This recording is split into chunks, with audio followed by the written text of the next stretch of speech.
उत्तर प्रदेश का ज़िला हापुड़ और हापुड़ में एक बड़ा मशहूर कस्बा है जिसका नाम है पिलखुआ। पिलखुआ को सभी कुमार विश्वास के नाम से भी जानते हैं, उनके गांव के नाम से अच्छी तरीके से जानते हैं। बात 2017 की है और इसी आज ही कल की तरह बहुत ही उमस वाली गर्मी पड़ रही थी।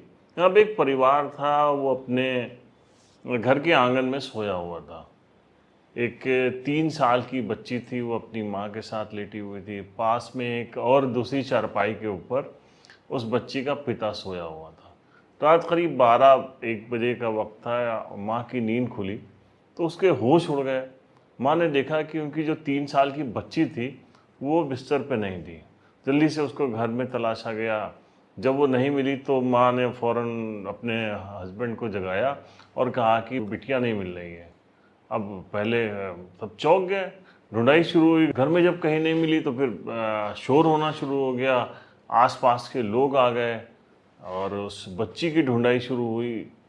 कई घंटे लग गए इसमें और लोग ढूंढ रहे थे आसपास के पूरे गांव में, कस्बे में उसको देखा जा रहा था। तभी एक सन्नाटे वाले सड़क के किनारे किसी ने किसी बच्ची को सिसकियां लेते हुए सुना और जब आवाज़ दी, सब लोग वहाँ पहुँचे तो देखा कि वही बच्ची थी जो गायब हो गई थी, जो माँ के साथ बिस्तर पे लेटी हुई गायब हो गई थी। उसके जो प्राइवेट पार्ट था वहाँ से बहुत ज़्यादा ब्लड आ रहा था। बच्ची बिल्कुल बेसुध पड़ी हुई थी। जल्दी से उसको लेके सब लोग हॉस्पिटल पहुँचे और साथ ही पुलिस को सूचना दी गई। जब उसका मेडिकल हुआ तो पता चला कि किसी ने उस बच्ची के साथ बलात्कार किया है। अब वो 3 साल की मासूम बच्ची और उसके साथ इतना घिनौना कृत्य किसने किया था, ये सवाल अब बहुत पुलिस के लिए भी एक बड़ा सवाल बन गया था। बच्ची इतनी डर गई थी कि कोई उससे ज़रा से भी कुछ पूछता था तो वो एकदम रोने लग जाती थी। बुरा हाल था उसका। स्थानीय जो थाना था वहाँ की एक एसआई थी प्रीति गर्ग। एसपी ने उनको इस मामले की विवेचना सौंपी। प्रीति गर्ग जो है वो इस मामले से पूरी उस बच्ची को देख के, उस बच्ची के बारे में जान के सब कुछ, वो भी बहुत इमोशनल अटैच्ड हो गई इस मामले से। लेकिन उन्होंने बहुत ही दिमाग से काम लिया और बच्ची से जाते ही सवाल जवाब करने के बजाय उससे मिलना जुलना शुरू किया। रोज़ उसके पास समय बिताना शुरू किया। उसको कुछ खिलौने और बहुत सा सामान ला के देते थे। धीरे धीरे बच्ची जो थी वो एसआई प्रीति गर्ग से घुल मिल गई।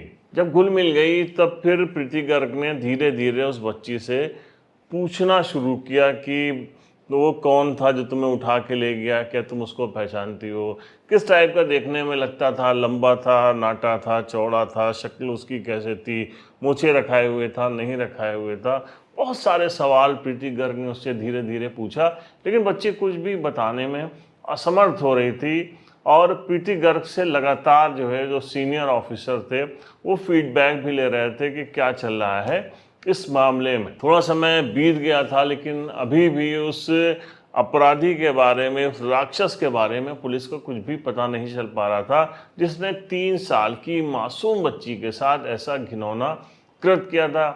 पूछताछ में धीरे धीरे एक दिन उस बच्ची ने कहा कि वो जो आदमी था जिसने मेरे साथ ये सब गंदी हरकत की है, जिसने मुझे परेशान किया है, उसके यहाँ एक दिन मैं कन्या खाने के लिए गई हुई थी और उसके घर में नीम का पेड़ लगा हुआ है। अब ये जानकारी पुलिस के लिए एक अहम सुराग साबित हो चुकी थी।